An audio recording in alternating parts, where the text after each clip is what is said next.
Let's learn the dative prepositions. Please refer to the material first to know what they actually mean, and then come back so we can sing a song together. Ready? Okay, here we go. I will sing a little song to you twice. You join in whenever you're ready, and you can rewind the video as many times as you want until you are able to say these prepositions in the following speed. Auswahl mit nach, seid von zu. Up. You see, I don't have to think, takes a second. This is what this exercise does to you. So practice it a bit and you will be fast. Okay, here we go.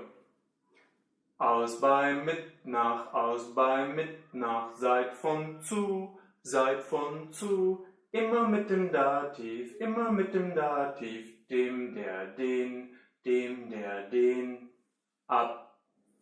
You see, immer mit dem Dativ means always with the dative, the rest comes clear in the material. One more time, so you can practice it. Here we go.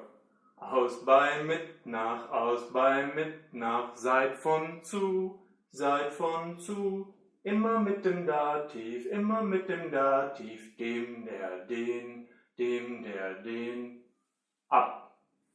That's it for the dative prepositions. Let's continue. Aus bei mit nach, seid von zu, außer gegenüber ab.